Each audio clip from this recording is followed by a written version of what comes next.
మహారాష్ట్ర వెళ్ళి మహర్కుల సమావేశాలకు అంబేద్కర్ పిలుపు మేరకు వెళ్ళి అక్కడ అధ్యక్షత వహించినటువంటి గొప్ప సంఘ సంస్కర్త, హైదరాబాద్కు చెందినటువంటి మంత్రి బిఎస్ వెంకట్రావు.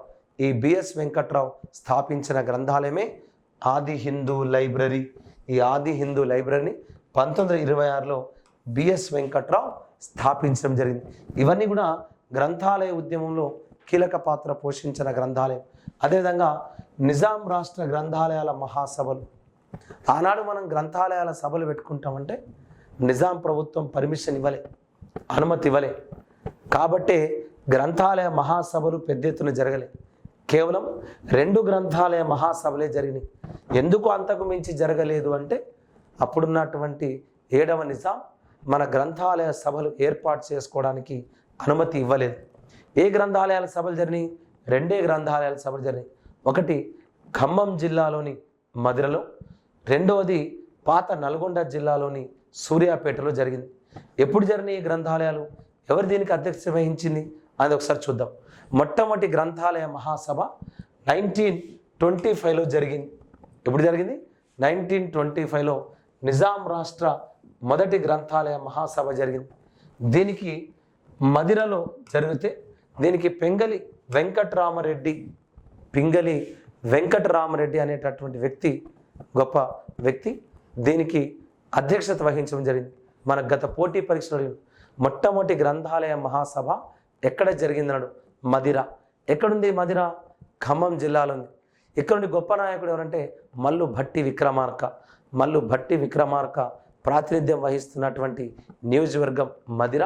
ఆ మధిరలో జరిగినటువంటి మొట్టమొదటి గ్రంథాలయ మహాసభ 1925లో పింగళి వెంకట రామరెడ్డి అధ్యక్షతన జరిగింది. 2వ గ్రంథాలయ మహాసభ మహారాష్ట్రకు చెందినటువంటి వామన్ రావు నాయక్. ఇతను ఆంధ్ర మహాసభలో, గ్రంథాలయ మహాసభలో కూడా కీలక పాత్ర పోషించిన వ్యక్తి. ఆ వామన్ రావు అధ్యక్షతన సూర్యాపేటలో 1929లో 2వ గ్రంథాలయ మహాసభ జరిగింది. ఎప్పుడు? 2వ గ్రంథాలయ మహాసభ ఎక్కడ జరిగింది అంటే 1928లో మే 25వ తారీఖు నాడు వామన్ రావు నాయక్ అధ్యక్షతన 1928లో వామన్ నాయక్ మహారాష్ట్రకు చెందినటువంటి వ్యక్తి, ఇతని అధ్యక్షతన 2వ ఆంధ్ర మహాసభ జరిగింది. ఎక్కడ జరిగింది ఇది అంటే సూర్యాపేటలో జరిగింది. ఎక్కడ జరిగింది? సూర్యాపేటలో జరిగింది. ఆ తర్వాత అనేక గ్రంథాలయాలు వచ్చింది. మనకు గత పోటీ పరీక్షలు అడిగింది తెలంగాణలో తొలి సంచార గ్రంథాలయం ఏమన్నాడు? దాన్ని ఇప్పుడు మనం మొబైల్ లైబ్రరీ అంటున్నాం. ఏంది తెలంగాణలో మొట్టమొదటి సంచార గ్రంథాలయం అంటే నిజామాబాద్ జిల్లాలోని ఆర్మూరు ప్రాంతానికి తాలూకాదారుగా పనిచేస్తున్నటువంటి టీకే బాలయ్య. ఈ టీకే బాలయ్య మొట్టమొదటి తొలి సంచార గ్రంథాలయాన్ని ప్రారంభించింది. ఏంది దీని ఉద్దేశం? ఈ టీకే బాలయ్య నిజామాబాద్ జిల్లాలోని ఆర్మూరులో తొలి సంచార గ్రంథాలయం ప్రారంభించింది. కారణం ఏంటంటే మారుమూల ప్రాంతాల్లో ఉన్నటువంటి ప్రజల్లో విద్యా చైతన్యాన్ని రూపొందించడానికి ఎడ్ల బండ్లపైన పుస్తకాలు తీసుకెళ్ళి అక్కడ ప్రజలకు అందుబాటులో ఉంచి వాళ్ళలో చైతన్యాన్ని రేకెత్తించాలనుకున్న తాలూకాదారు ఎవరు? టీకే బాలయ్య. అతను స్థాపించిన గ్రంథాలయమే ఆర్మూర్ సంచార గ్రంథాలయం.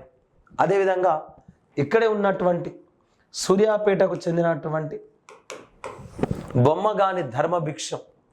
ఈ బొమ్మగాని ధర్మభిక్షం స్థాపించిన గ్రంథాలయం ఏంటంటే ఆనాడు నిజాం ఒత్తిడి కారణంగా రహస్యంగా స్థాపించబడ్డ గ్రంథాలయం అర్జున పుస్తక భాండాగారం అనే గ్రంథాలయాన్ని నల్గొండకు చెందినటువంటి బొమ్మగాని ధర్మభిక్షం లాంటి వాళ్ళు పెద్ద ఎత్తున ఈ గ్రంథాలయాన్ని నిజాం కాలంలో రహస్యంగా నడిపించడం జరిగింది.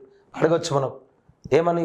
బొమ్మగాని ధర్మభిక్షం తన మిత్రులతో కలిసి, కన్నయ్య అనేటటువంటి కొంతమంది మిత్రులతో కలిసి రహస్యంగా ఒక గ్రంథాలయాన్ని స్థాపించాడు.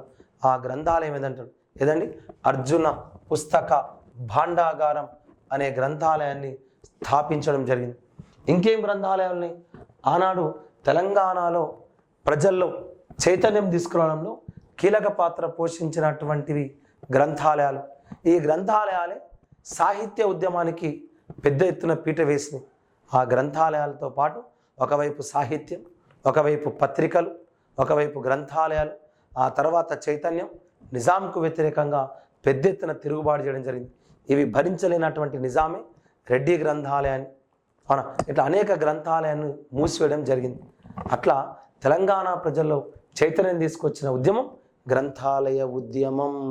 సాహిత్య ఉద్యమం సమాజ హితం కోసం రాసేదే సాహిత్యం. సా ప్లస్ హితం, సమాజ హితం కోరి రాసేదే సాహిత్యం. తెలంగాణలో సాహిత్య ఉద్యమం పెద్ద ఎత్తున జరిగింది. ఆ సాహిత్య ఉద్యమం ఫలితంగానే ఇక్కడ సాయుధ పోరాటం, ఇక్కడ జరిగినటువంటి వెట్టి చాకిరీ వ్యతిరేక ఉద్యమం, ఇక్కడ జరిగినటువంటి రైతాంగ విమోచన ఉద్యమం, గ్రంథాలయ ఉద్యమాలు ఇక్కడ ఉన్నటువంటి ప్రజల్లో అనేక మార్పులు తీసుకురావడం జరిగింది. దానికి కారణం ఇక్కడ జరిగినటువంటి సాహిత్య ఉద్యమాలే. ఎప్పుడైతే 1926లో సురవరం ప్రతాప్ రెడ్డి ఆంధ్రుల సాంఘిక చరిత్ర ఇట్లాంటి గ్రంథాలు రాసి ప్రజలను చైతన్యపరుస్తున్న తరుణంలో 1926లో గోల్కొండ అనే పత్రిక కూడా తెలంగాణ ప్రజల్లో చైతన్యం తీసుకురావడానికి వచ్చింది. 1926 మే 10వ తారీఖు నాడు సురవరం ప్రతాప్ రెడ్డి సంపాదకుడిగా వచ్చిన పత్రిక గోల్కొండ పత్రిక. ఆ గోల్కొండ పత్రికను మనం స్థాపిస్తే ఇక్కడ ఉన్నటువంటి ఆంధ్ర వాళ్ళు మనల్ని అవహేళన చేయడం జరిగింది. దాంతో దాన్ని సవాల్గా స్వీకరించినటువంటి సురవరం ప్రతాప్ రెడ్డి 354 మంది కవుల యొక్క రచనలు సేకరించి మొట్టమొదటిసారిగా సాహిత్య ఉద్యమానికి పునాది వేస్తూ దేన్ని ప్రచురించిను? గోల్కొండ కవుల సంచికను వెలికి తీయడం జరిగింది. ఈ గోల్కొండ కవుల సంచిక తెలంగాణ సాహిత్య ఆత్మగౌరవానికి ప్రతీకగా నిలిచింది. అదేవిధంగా ఇక్కడే మొట్టమొదటిసారిగా పాటలు రాసినటువంటి చందాల కేశవదాస్, ఇది మన గత పోటీ పరీక్షలు వచ్చిన క్వశ్చన్. మొట్టమొదటిసారిగా పాటలు రాసినటువంటి వ్యక్తి ఎవరంటే చందాల కేశవదాస్. ఇతను కనకతార అనే నాటకం ద్వారా ఆధునిక నాటక రచనకు పునాది వేయడం జరిగింది. అదేవిధంగా హితబోధిని పత్రికలు, ఇక్కడ హితబోధిని అనే పత్రిక ఇది తెలంగాణలో తొలి పత్రికగా మనం చెప్తున్నాం. మహబూబ్ నగర్ నుండి బండారు శ్రీనివాస శర్మ సంపాదకత్వంలో వచ్చినటువంటి పత్రిక హితబోధిని అనే పత్రిక. ఈ హితబోధిని పత్రిక అటు స్త్రీలు విద్యలో కవిత్వంలో కూడా రాణించడానికి సమాజం సిద్ధం కావాలని ప్రకటించినటువంటి పత్రిక హితబోధిని అనేటటువంటి పత్రిక. ఇంకేమున్నాయి? కోదాటి నారాయణరావు గ్రంథాలయ ఉద్యమంలో కీలక పాత్ర పోషించడం జరిగింది. గ్రంథాలయ ఉద్యమంలో కీలక పాత్ర పోషించిన వ్యక్తి కోదాటి నారాయణరావు. ఏం చేసింది? తను బాల సరస్వతి, ప్రగతి అనే పత్రికలు నడిపించి ఈ సమాజంలో చైతన్యాన్ని తీసుకొచ్చిన వ్యక్తి కోదాటి నారాయణరావు. ఉమ్మెత్తుల కేశవరావు లాంటి వాళ్ళు కూడా ఈ గ్రంథాలయ ఉద్యమంలో, ఇక్కడ ఉన్నటువంటి సాహిత్య ఉద్యమంలో కీలక పాత్ర పోషించారు. అదేవిధంగా ఇక్కడే ఉన్నటువంటి ఉమ్మెత్తుల కేశవరావు గ్రంథాలయ ఉద్యమం, పత్రికల ఉద్యమంతో, సాహిత్య ఉద్యమంతోనే కాకుండా భూదాన ఉద్యమంలో, భూదాన ట్రస్ట్లో కూడా, ఆ భూదాన ట్రస్ట్లో కూడా కీలక పాత్ర పోషించిన వ్యక్తి ఉమ్మెత్తుల కేశవరావు. అదేవిధంగా నారాయణ రెడ్డి ఆర్య సమాజం ప్రభావంతో దయానంద సరస్వతి జీవిత చరిత్రను రాయడం జరిగింది. బుర్రకథ, త్యాగమూర్తులు, సదాశివరెడ్డి అనే పద్య కావ్యాలు రచించారు. ఇక్కడ మనం గమనించాల్సిన విషయం ఏంటంటే, ఆనాడు మిత్రధర్మం కోసం నిజాంలను ఎదిరించిన సర్దార్ సర్వాయి పాపన్న గౌడ్ మరి సంస్థానాధీశులైనటువంటి సదాశివరెడ్డి గురించి కావ్యం రాయడం తెలంగాణ జాతీయోద్యమంలో ఒక భాగమే. అంటే ఇక్కడ ఆనాడు ముస్లింకి వ్యతిరేకంగా, మొఘల్స్కు వ్యతిరేకంగా పోరాటం చేసిన వ్యక్తి సర్దార్ సర్వాయి పాపన్న గౌడ్. అతని గురించి, సదాశివరెడ్డి గురించి కావ్యాలు రాయడం జరిగింది. అట్లా ఇక్కడ జాతీయ సమైక్యత కోసం కూడా సాహిత్యాన్ని ఉపయోగించడం జరిగింది. తెలంగాణలో అనేక సాహిత్య సంస్థలు బయటకు వచ్చింది. తెలంగాణ సంస్కృతిని కాపాడడానికి ఈరోజు తెలంగాణ ప్రభుత్వం ఏర్పడ్డ తర్వాత 2017లో తెలంగాణ సాహిత్య అకాడమీని స్థాపించారు. ఆ తెలంగాణ సాహిత్య అకాడమీకి చైర్మన్గా నందిని సిద్ధారెడ్డిని నియమించారు. ఆ తర్వాత ప్రస్తుతం ఈ తెలంగాణ సాహిత్య అకాడమీ చైర్మన్గా జూలూరి గౌరీశంకర్ గారు పనిచేస్తున్నారు. ఈ తెలంగాణ సాహిత్య అకాడమీ ఏర్పడ్డ తర్వాత అనేక గ్రంథాలను ముద్రించారు. అనేక గ్రంథాలను ప్రజలకు అందుబాటులోకి తీసుకురావడానికి పెద్ద ఎత్తున పుస్తక ప్రదర్శనలు ఏర్పాటు చేసినటువంటి సంస్థ ఇక్కడ ఉన్నటువంటి తెలంగాణ సాహిత్య పరిషత్ లేదా తెలంగాణ సాహిత్య అకాడమీ అంటున్నాం. అదేవిధంగా ఆంధ్ర సారస్వత పరిషత్ కూడా అక్కడ అనేక సాహిత్య గ్రంథాలను పెట్టి ఇక్కడ ప్రజల్లో చైతన్యం తీసుకొస్తున్న సంస్థ ఆంధ్ర సారస్వత పరిషత్. ప్రస్తుతం దాన్ని మనం తెలంగాణ సారస్వత పరిషత్ అంటున్నాం. అట్లా తెలంగాణ సాహిత్య అకాడమీ, తెలంగాణ సారస్వత పరిషత్ లాంటి సంస్థలు అనేక సాహిత్య సంస్థలు ఏర్పడ్డాయి. సాహితీ మేఖల 1936లో ఈ సాహితీ మేఖల అనే సంస్థ ఏర్పడ్డది. దీన్ని 1936లో నల్గొండ జిల్లాకు చెందినటి అంబటిపూడి వెంకటరత్న శాస్త్రి ప్రారంభించారు. అంబటిపూడి వెంకటరత్న శాస్త్రి ఇతను నల్గొండకు చెందిన వ్యక్తి. సాహితీ మేఖల అనే సంస్థను స్థాపించాడు. దీనిలో కీలక పాత్ర పోషించింది సూరవరం ప్రతాప్ రెడ్డి లాంటి వారు. ఈ సాహితీ మేఖల అనే సంస్థ స్థాపనలో కీలక పాత్ర పోషించడం జరిగింది. ఇంకేం సాహిత్య సంస్థలు ఆవిర్భవించినాయి? ఇక్కడ సాధన సమితి అనే సాహిత్య సంస్థ ఏర్పడింది. ఈ సాధన సమితి అనేటువంటి సాహిత్య సంస్థ బూర్గుల రంగనాథరావు, భాస్కర భట్ట కృష్ణారావు, బూర్గుల రంగనాథరావు ఇలాంటి వాళ్ళు ఈ సాధన సమితిని స్థాపించారు. అదేవిధంగా ఇక్కడ ఉన్నటువంటి సాహితీ మేఖల అనే సంస్థ అనేక గ్రంథాలను ముద్రించి ప్రజలకు అందుబాటులోకి తీసుకొచ్చింది. దాశరథి రాసినటువంటి అగ్నిధారను ప్రచురించింది. దాశరథి రాసిన అగ్నిధార, అదేవిధంగా పున్న అంజయ్ రాసిన నీలగిరి కవుల సంచిక, పులిజాల గోపాలరావు రాసినటువంటి ఖడ్గ తిక్కన, అంబటిపూడి వెంకటరత్నం రాసినటువంటి తర్క భాష, ఈ గ్రంథాలయాలన్నింటినీ సాహితీ మేఖల అనే సంస్థ ముద్రించి ప్రచురించి ప్రజలకు అందుబాటులోకి తీసుకొచ్చింది. అదేవిధంగా ఈ సాధన సమితి కూడా సాహిత్యకారులను సమన్వయపరుస్తూ యువ రచయితలను ప్రోత్సహిస్తూ కథలను, నవలలను మొదలైన వాటన్నిటిని ప్రోత్సహిస్తూ తెలంగాణ ప్రజల్లో సాహిత్యోద్యమాలను తీసుకొచ్చిన సంస్థ. ఒకవైపు సాహితీ మేఖల, ఒకవైపు సాధన సమితి. ఇలాంటి సంస్థలు గ్రంథాలను ముద్రిస్తూ ప్రజలకు అందుబాటులో తీసుకొస్తూ ఈ సాహిత్య ఉద్యమంలో కీలక పాత్ర పోషించారు. ఇదే సాహిత్య ఉద్యమంలో భాగంగా స్థాపించబడ్డ సంస్థలు విజ్ఞానవర్ధిని పరిషత్. ఏ పరిషత్ అని? విజ్ఞానవర్ధిని పరిషత్. దీన్ని సూరవరం ప్రతాప్ రెడ్డి స్థాపించారు. ఈ విజ్ఞానవర్ధిని పరిషత్ని సూరవరం ప్రతాప్ రెడ్డి స్థాపించి ఈ సంస్థ ఆధ్వర్యంలో అనేక గ్రంథాలను ముద్రించారు. అందులో ప్రధానమైన గ్రంథం సూరవరం ప్రతాప్ రెడ్డి రాసినటువంటి రామాయణ విశేషములు. చాలా గ్రంథాలు రాశారు. హైందవ ధర్మవీరులు, రామాయణ విశేషములు, తెలంగాణాంధ్రుల కర్తవ్యం, ఇవన్నీ కూడా సూరవరం ప్రతాప్ రెడ్డి రచన. ఇక్కడ ఉన్నటువంటి సంస్థ ఆధ్వర్యంలో విజ్ఞానవర్ధిని పరిషత్ ద్వారా సూరవరం ప్రతాప్ రెడ్డి రాసినటువంటి రామాయణ విశేషములు, మృత్యు సిద్ధాంతం, ఆంధ్ర ప్రతాపరుద్ర యశోభూషణం అలాంటి గ్రంథాలయాలను ముద్రించడం జరిగింది.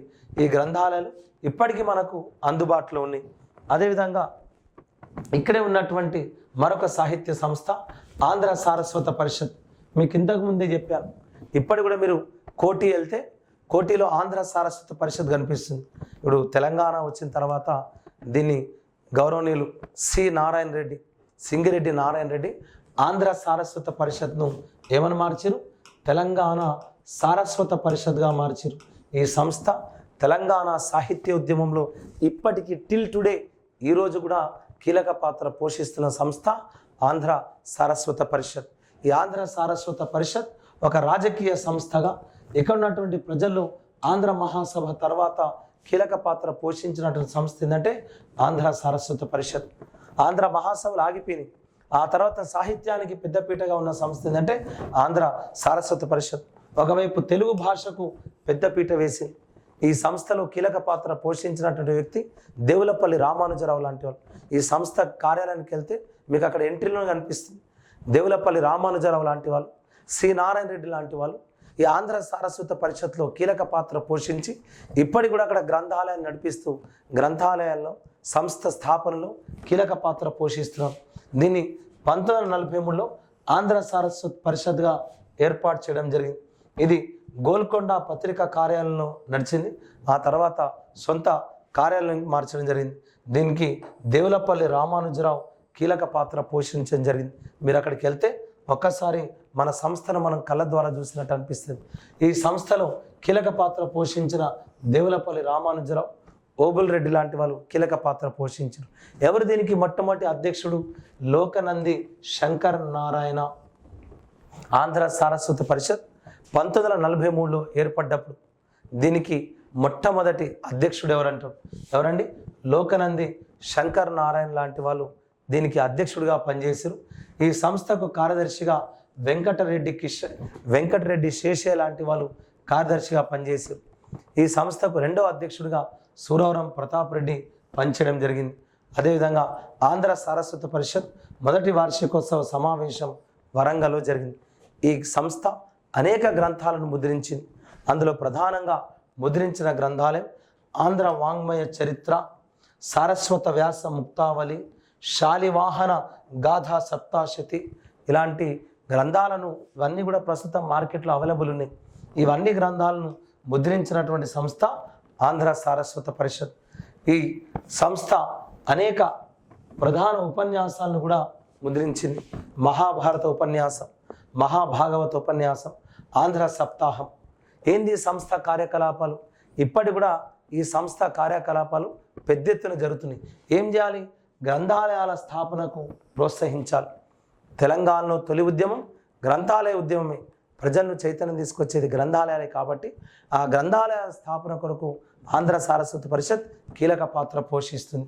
అదేవిధంగా పోటీలను నిర్వహించడం. ఆనాడు మనం పోటీలను నిర్వహిస్తే విజ్ఞాన చంద్రికా మండలి ఆధ్వర్యంలో 1906లో పోటీలు 1906లో కొమర్రాజు లక్ష్మణరావు లాంటి వాళ్ళు ఈ పోటీ పరీక్షలు నిర్వహిస్తే నిజాం యొక్క వేధింపులు భరించలేక మద్రాసుకి వెళ్ళిపోయింది. ఈరోజు ఆంధ్ర సారస్వత పరిషత్ అనేక పోటీ పరీక్షలను ఏర్పాటు చేసి విద్యార్థుల్లో సృజనాత్మకతను వాళ్ళ యొక్క ఆలోచన రేకెత్తిన సంస్థ విజ్ఞాన ఇక్కడ ఆంధ్ర సారస్వత పరిషత్.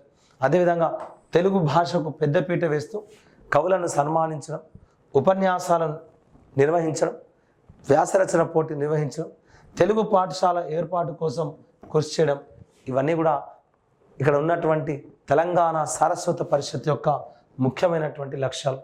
ఇదే ఆంధ్ర సారస్వత పరిషత్ నుండి వెలువడ్డ ప్రధానమైనటువంటి గ్రంథాలు పండిత సారస్వం, ప్రజా సారస్వం, బాల సారస్వతం అనే గ్రంథాలను ముద్రించడం జరిగింది. ఇక్కడ ఉన్నటువంటి గ్రంథాలయాలు ఆంధ్రుల సాంఘిక చరిత్ర, ప్రజల కోసం వచ్చినటువంటి ప్రజా సారస్వతంలో వచ్చినటువంటి గ్రంథం ఆంధ్రుల సాంఘిక చరిత్ర కీలక పాత్ర పోషించిన గ్రంథం. అదేవిధంగా నేలటూరి వెంకటయ్య చేసినటువంటి ఆంధ్రుల చరిత్ర అనేది కూడా బాగా కీలక పాత్ర పోషించింది. బాల సారస్వతంలో దేవులపల్లి రామానుజరావు రాసిన మన దేశం, గడియారం రామకృష్ణ శర్మ రాసినటువంటి వీరగాథలు, ఆదిరాజు వీరభద్రరావు రాసిన మిఠాయి చెట్టు, ఇవన్నీ కూడా బాలలను సాహిత్యం వైపు తీసుకురావడంలో కీలక పాత్ర పోషించినాయి. ఏ గ్రంథాలయండి? దేవులపల్లి రామానుజరావు రాసిన మన దేశం, గడియారం రామకృష్ణ శర్మ రాసిన వీరగాథలు, ఆదిరాజు వీరభద్రరావు రాసిన మిఠాయి చెట్టు. ఈ విధంగా తెలంగాణ రాష్ట్రంలో ఆంధ్రప్రదేశ్ అవతరణ తర్వాత ఈ సంస్థ ఏమైందండి? నిజాం రాష్ట్ర ఆంధ్ర సారస్వత పరిషత్ కాస్త ఆంధ్ర సారస్వత పరిషత్గా, ఆ తర్వాత ప్రస్తుతం ఏమని మారింది? తెలంగాణ సారస్వత పరిషత్గా మారింది. తెలంగాణ సారస్వత పరిషత్గా మారింది. ఇతర సంస్థలు రావి నారాయణ రెడ్డి స్థాపించిన నవ్య సాహితీ సంస్థ. రావి నారాయణ రెడ్డి ఆనాడు రైతు గ్రంథాలయాన్ని స్థాపించాడు. ఆంధ్ర మహాసభలో కీలక పాత్ర పోషించాడు. నవ్య సాహితీ అనే సంస్థను స్థాపించాడు. కాళోజీ నారాయణరావు లాంటి వాళ్ళు వైతాళిక సమితిని స్థాపించారు. దేవులపల్లి రామానుజరావు లాంటి వాళ్ళు ఆంధ్ర సారస్వత పరిషత్లో, అదేవిధంగా కాళోజీ నారాయణరావు లాంటి వాళ్ళు వైతాళిక సమితిలో, రావి నారాయణ రెడ్డి లాంటి వాళ్ళు నవ్య సాహితీ అనే సంస్థను స్థాపించడం జరిగింది. ఈ సంస్థలన్నీ కూడా తమ సాహిత్యం ద్వారా ప్రజల్లో చైతన్యాన్ని తీసుకొచ్చింది. అట్లా తెలంగాణలో 2017లో తెలంగాణ రాష్ట్రం ఏర్పడిన తర్వాత 2017లో తెలంగాణ ప్రభుత్వం తెలంగాణ రాష్ట్ర సాహిత్య అకాడమీని ఏర్పాటు చేసి దీనిలో అనేక గ్రంథాలను ముద్రిస్తూ తెలంగాణ ప్రజలను సాహిత్యం వైపు నడిపిస్తుంది. ఇప్పటివరకు మనం నేర్చుకున్న టాపిక్ తెలంగాణలో సాహిత్య ఉద్యమం. ఆ సాహిత్య ఉద్యమంలో భాగంగా అనేక సంస్థలు ఏర్పడ్డాయి. ఇప్పటి కూడా పనిచేస్తున్నటువంటి సంస్థలు తెలంగాణ సరస్వతి పరిషత్, తెలంగాణ సాహిత్య అకాడమీ. ఈ రెండు సంస్థలు కూడా తెలంగాణ ప్రజలను చైతన్యపరుస్తూ తెలంగాణ సాహిత్యోద్యమంలో కీలక పాత్ర పోషిస్తూ ఇటు గ్రంథాలయాల స్థాపన కొరకు ఇక్కడ ఉన్నటువంటి తెలుగు భాషకు పెద్దపీట వేస్తున్నటువంటి సంస్థలు ఇవి. ఒకసారి వీటిని సందర్శిద్దాం. తెలంగాణ తెలుగు భాషను మనం గౌరవిస్తూ తెలంగాణ సమాజం కోసం ఉపయోగపడేటటువంటి సాహితీ సంస్థలను ప్రోత్సహిద్దాం.